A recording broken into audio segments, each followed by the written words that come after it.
Hello, my pony pals, and welcome to Season 2, Episode 8 of My Little Pony Friendship is Magic. I'm the Fangirl. And I'm the Bagel Ghost. And this episode today is the Mysterious Mare Do Well, which I thought I had seen this one, but I had not. I thought this was the pony that's like Indiana Jones style. No, that is... But she's like yellow with the brown hair, I think. Yes. Hold on. Daring Do! Oh, okay. Okay, I can see where I got a little confused there. Anyway, this episode starts with Rainbow Dash having a fan club with a bunch of bootlegged merchandise, I can only assume. Well, we don't know that for sure. Rainbow Dash could have made this or had one of her little fan kids do it. Because, okay, here's the interesting thing. Not only do they have pictures of Rainbow Dash and like posters of Rainbow Dash and shirts of Rainbow Dash and stickers that cover their cutie mark of Rainbow Dash's cutie mark, but then they have these horrendous mullet-looking wigs of Rainbow Dash's hair. And they have hats, they have flags, they have, I don't even know, body pillows. Yeah, it's a bit much. And Scootaloo seems to be the president of this fan club, maybe also the founder. They don't really say. But while they're trying to figure out the title to call Rainbow Dash, which I didn't write it down because it was really weird, like the most extra stupendous, amazing, Awesomelicious. Yeah, it went on for a minute. And it turns out Rainbow Dash was sitting outside of Scootaloo's clubhouse whispering what to say, and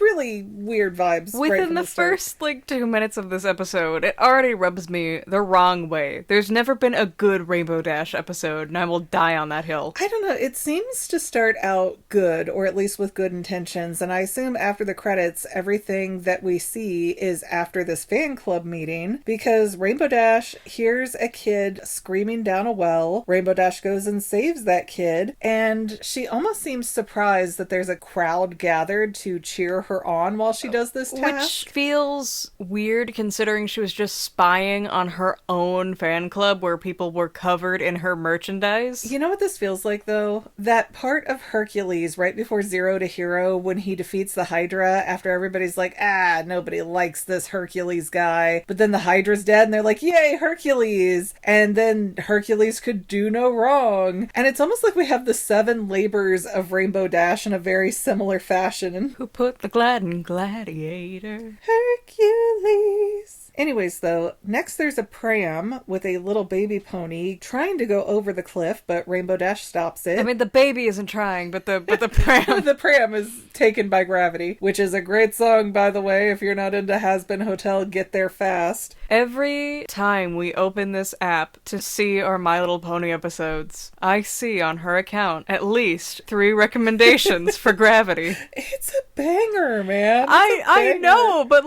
there's other things to do in your life. Something had to replace K-pop Demon Hunter songs. I'm sorry, it's Has-Been Hotel right now. But as everyone below the cliff is like, yay, Rainbow Dash saved this baby, Rainbow Dash is like, hold on, there's somebody not cheering. The baby isn't cheering for me. Like it has any concept that it's even alive. Which, that could have been cute if it wasn't Rainbow Dash absolutely milking every amount of praise. Yeah, that's the thing. It went from, oh, why do I have a crowd? To, yes, I deserve the crowd and all the accolades. Her ego is so monumentously large, and it's so undeserved. You know what, though? The next thing that happens, I don't know, is Ponyville Townsville? In this episode... Because it seems like something's going wrong every 5 seconds. I mean, the Cutie Mark Crusaders are based off of Powerpuff Girls. Oh, really? Yeah. I did not know that. But there's this weird moment where there's a cracking balcony. And so, to add to this problem, some old horse decides to jump onto the cracking side to make it break faster. You didn't save my life, you ruined my death! Yeah, it seemed like a murder-suicide pact going on there. But Rainbow Dash does come in and save them. And notice how none of the old ponies are cheering. They were trying to check out. They were so good going down together. Now they gotta be alone. And at this point, Rainbow Dash is basically pumping the crowd up. Yeah, cheer for me. Until all of her friends, the other 5 of the main 6, are going, man, she is so arrogant. And Rainbow Dash even has Spike following her around, acting as her ghostwriter. And Rainbow Dash goes up to Applejack, and she's all like, hey, come, get pictures, be my official friend. Which, weird, when your other friends are standing right there, first of all. Yeah, Applejack was cheering along with everyone else when Rainbow Dash saved that kid from the well, but, understandably, she's gotten a lot worse. Yeah, they can't stand her anymore. But second of all, this is a weird foreshadowing bit that Rainbow Dash singles out Applejack, because they don't really seem to get along. They seem to really clash, but because I've seen the very last few episodes of this series, I know that Rainbow Dash and Applejack end up being like a married couple by the end. And I hate that, not because they're gay, but because Applejack is so much better than Rainbow Dash. She could have done better. She could have had Rarity. Like it is such an odd pairing. It really is such an odd pairing. But I do appreciate that they're starting to drop these seeds now that Rainbow Dash has favor towards Applejack. And I kind of wonder if it's one of those things where nobody has ever expressed an interest in Applejack because she's not the most feminine acting of ponies, so she probably scares off a lot of weak suitors. Oh, Is there an episode I don't know about? There's a lot of episodes, actually. Okay, no, I can be wrong. It's fine. I just thought that, well, maybe her personality is so strong and she's such a,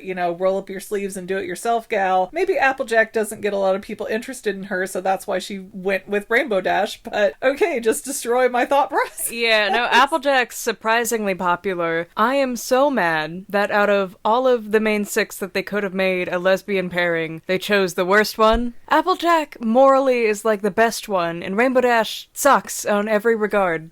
She's awful. Rarajack could have been canon. Okay. And I don't want to get too much into this because I'm sure we'll get to that episode eventually where Applejack has people who want to date her, but is it because the guys want princess treatment?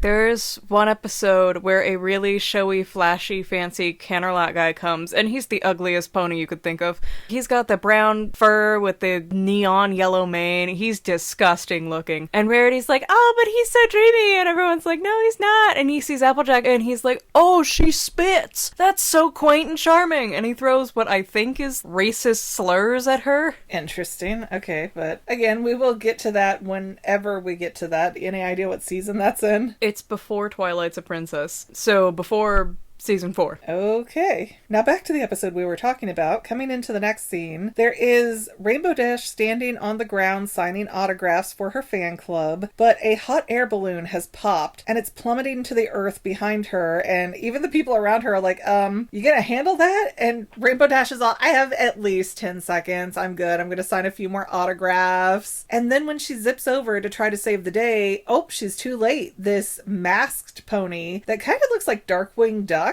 swoops in and saves the day. And she completely misses this balloon. Like, she threw the balloon itself into a tree. Yeah, I guess it was really lucky that the mysterious Mare Do Well decided to show up right then and there, because otherwise that pony probably would have died. And I really think that is a good show of arrogance in Rainbow Dash. She is so blinded by what she's done before that she doesn't think she has to try anymore. And it's really showing that she's not qualified to do that if she's not self-doubting. And that's very true, because Rainbow Dash has gotten such an ego, she thinks she can do no wrong. And again, it's kind of like Hercules after Zero to Hero, where he's like, I'm ready to go to Mount Olympus. And his dad's like, you haven't done anything to be a real hero. He's like, what? They made me an action figure. Yeah, and he's so angry and upset and hurt by it. And Rainbow Dash really has that same kind of energy here. Rainbow Dash is just a spoiled brat. Let's just make that clear. But is the mayor in on what's going on? Because the mayor automatically comes up with a name for the mysterious Mare Do Well, as if she's been waiting for this to happen.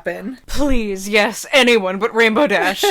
Next, we see a runaway wagon. And again, Rainbow Dash is overly confident. She tries to stop the wagon. She fails. And the mysterious Mare Do Well shows up. And with their phenomenal thunder thighs, they stop the wagon before it goes off the cliff. I don't think you know what thunder thighs means. Honey, that word came from my generation. Yes, I do. But why doesn't Ponyville do something about this cliff that seems to be so issue-causing? They don't have the funds to do it. I feel like if they have Construction Pony and they have magical ponies, they can definitely do something to make that a tapered hill instead of a drop-off fall to your doom. Oh my, it's like the road leading up to my father's mother's house, where it's like a 95-degree slope. But then there's a whole construction scene, and I noticed that all the male ponies on this one, I couldn't really see the female ponies cutie mark, but all the dudes have a crossbeam or tools or something as their cutie mark. The guys really are one-note wonders, aren't they? They're just, they're there. But, okay, you do construction as your job. Who has a special talent of, I move girders? Like, that's so bizarre. He's good at pushing button. I could lift crane. You know, though, I do not like the cutie marks in the regard that if it's supposed to force you into a job, then you're getting saddled with a job when you're about 9-10 years old. And that just seems really bad. It seems as bad as the American system of, hey, when you're 18, pick what you want to do for the rest of your life and pay $40,000 to $90,000 for that degree in a public university. Do it. Sign on the dotted line. But the construction site falls apart. Mysterious Mare Do Well saves most of the people. Rainbow Dash saves one. I believe Mare Do Well saves four. Four. And I love between the bus and the construction site that Rainbow Dash keeps trying to be like, never fear, I'm your friendly neighborhood Rainbow Dash. And everyone's like, stop it. This is a crisis. Yes, instead of just doing stuff, she comes in like, All Might, never fear, I am here. And when the wagon was going towards the cliff, it's like, can you just shut up and save us first? But yeah, Rainbow Dash gets very cocky that, oh, I saved this one person, so you gotta do better to keep up with me, Mare Do Well. And the other ponies are like, there's 4 of us over here that they saved. Rainbow Dash just doesn't have functioning eyeballs, I think. But at this point, Rainbow Dash is starting to come unraveled because Mare Do Well is there swooping in, saving the day, stealing Rainbow Dash's thunder. So Dashie is going around desperately looking for a problem to solve so that she can make herself feel like a hero. And she goes to the dam. I don't know if there's a better word for this, the water dam. I don't know. I don't know how to best specify this that I'm not cursing at you, but it's got a crack in it. And I'm like, oh no, those are for stress and pressure. You want those cracks in the dam. And she covers it and it makes this big hole that explodes the dam wide open. And not only does Mare Do Well save Rainbow Dash, but then Mare Do Well uses their magic to patch the holes in the dam. And Rainbow Dash is like, oh, well, so she's magic, so I have a wig up on her. Yeah, and I don't know how people don't recognize that this has to be Twilight at this point, because not only does the hat get flipped off and you can see the outline of the horn under the mask, but as you have explained it, most unicorns can only do very minimal things with their magical horn. Well, maybe she thought this pony's cutie mark was fixing stuff. Maybe, but it does seem kind of weird that when Rainbow Dash is around her friends and her friends are all, oh yay, the Mysterious Mare Do Well is so amazing, wink wink, wasn't that a cool spell? How does that not tip her off to think this through a little bit? Because she's a baby, she is a spoiled brat and we hate her. Fair enough. But because Rainbow Dash did not get the vindication she wanted, she didn't get the reaction she wanted, and the dam kind of exploded because of her actions, Dashie is then going after old ladies crossing the street and forcibly shoving them across the street in the wrong direction from where they want to go. And I still love Granny Smith and how she creaks when she walks. How she slapped Rainbow Dash with her purse. I also love how in Sugar Cube Corner, instead of being like, oh yeah, she did great, she's just stupid Mare Do Well. Yeah, she can't even feign being happy about Mare Do Well and what she can do. Rainbow Dash is that kid at the birthday party who cries because it's not their birthday. Because they didn't get a present. Yeah. Oh my gosh, what's that Pass the Parcel episode of Bluey? Right. Rainbow Dash needs that because she probably grew up in the generation where everybody got the present. Well, I mean, this came out in like 2012, so she was growing up maybe like late 80s, early 90s. I don't think Rainbow Dash is like 30, but okay. Nowadays, probably. But Rainbow Dash, not being willing to take the no from forcing Granny Smith across the street, keeps looking for smaller and smaller problems to solve, including opening a jar of peanut butter. To this complete stranger and her daughter, maybe sister, who's wanting nothing to do with this. Wants to live her life, and here comes Rainbow Dash, teething her peanut butter. Oh my gosh, it's like when you're standing in line to buy ice cream or something, and the people want to talk to you. Like, not even the people behind the counter, but just the other people in line. And they're just like, hey, I need to make friends and get attention everywhere I go. I'm like, no, there's a social contract. I don't know you. I don't owe you. You mean your wife? No, unfortunately, my wife husband is the type that as soon as somebody gives him an acknowledgement, then he turns into the puppy that can't get enough attention. But I've gotten it to where he is not jumping on strangers' laps anymore for that kind of stuff. Like, hey, please talk to me. But I just love how the pony is even tapping the jar herself against the fountain to loosen it because Rainbow Dash can't even open it. And while Rainbow Dash is like, yeah, aren't you going to tell me how amazing I am? The other pony is like, don't you think you're milking this? Can you just leave us alone? We're trying to have a nice day here. Rainbow Dash is still pushing like, would you describe what I did as awesome? Like those companies that text you a survey. And to prove that Rainbow Dash is really descending into madness, she starts doing lawn work and trying to get praise for that. That's how you know she's crazy. The lawn is so far beneath her. Like, honey, can you help me around the house? I did the lawn. Nobody asked you about that. It's the middle of winter. It was already dead for the season. What's your problem? Rainbow Dash is the kind of girl who thinks doing dishes would emasculate her. But there is a big party downtown to celebrate Mare Do Well, and Rainbow Dash decides, here's where I'm gonna unmask her against her will, which they all assume it's a female pony. And because the body type. Yeah, I guess it's the body type, but it does seem presumptive. There are like skinny male ponies we've seen. But they have like square mouths and they're ugly.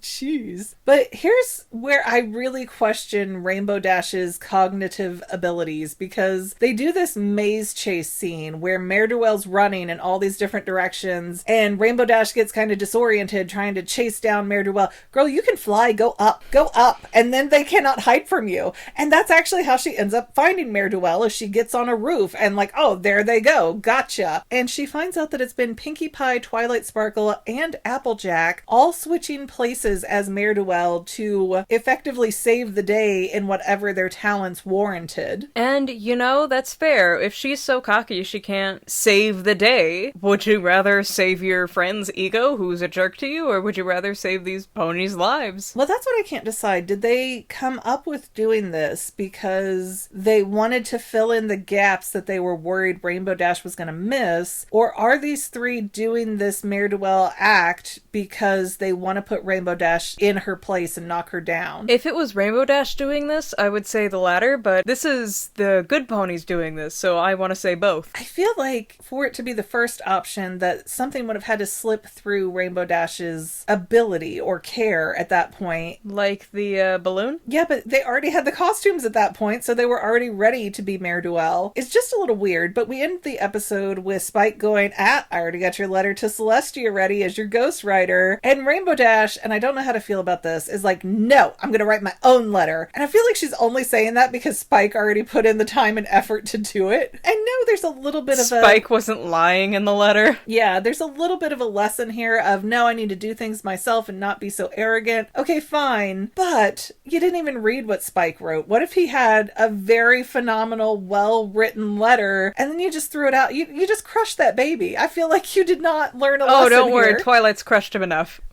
He sleeps in a cat bed. How come when I say that, you're like, no, it's fine. It's just how parenting was back in 2010. But that is the end of this episode. Do you have anything else to throw in here? Because it is a really strange episode. Rainbow Dash sucks. This episode simply proves that she cannot learn a lesson. Even in the cloud, she was like listing off features of how she's great. The episode in a storm cloud, which she's supposed to be chasing away. Yeah, like literally, the episode before this was her learning how she shouldn't be shallow about physical features. It really was one episode back, wasn't it? Yeah. The one where she was beating on the turtle and then was like, no, actually, I love this turtle. This is my bro. And she continues complaining like, I hate being alone. I'm Caillou. She is like Caillou. And I'm like, but you have a turtle at home. You just got him. Where's his food? She took the turtle up to her house. He fell right through the clouds. That was that. Turtle soup. Oh no. comes with a bowl. Anyways, guys, please don't forget to like, subscribe, comment, and share. That is free for you. We also have paid channel memberships, not free for you, but very helpful for us. I got a lot of college loan debt, and Bagel's about to start college next year, so Yeah. yeah. I could be your eye surgeon, guys. But other than that, we will see you next time in the next episode. Do we have any idea what that episode is? The Sweet and Elite. I don't remember which one that was. It's either gonna be Mrs. Cake or Sweetie Belle, right? Gotta be someone. Gotta be someone. We'll find out. See you next time, guys. Bye. Bye. And to any of my members here on YouTube, a huge bottom of my heart thank you for all of your help and support. If you would like to become a paid channel member, there is a link in the description below. Thanks again, guys. Love you. Well, family members, we're almost done, but I want to invite you to hang out with me in some other places. I'm on Twitter and Instagram as my own personal self, and I have a Facebook page too, but I mostly just post photos over there. And sometimes people say, "Hey McGann, I want to mail you something." How do I do that? Easy. Just click the About tab on my channel page, and my most current P.O. Box info will be right there. I also run another channel, The Family. It's really a hodgepodge channel where we might post anything. Oh yeah, and I also sell shirts and stickers and stuff with the Family and the Fangirl logos. If that is your cup of tea, I have a link in every description of every video. Finally, if you want to help out the Fangirl channel and make sure I'm putting out video essays for years to come, the best way you can help is by subscribing and watching more of my videos, whether they're new, old, whatever. Maybe even share one or two on social media, help spread the word. People who watch to the end of videos, like you, helps to tell the site, hey, this is a good video, we should recommend it to other people. So if you made it this far, leave me a comment of something like, hey, I made it to the end. Love ya. See you next time, family members.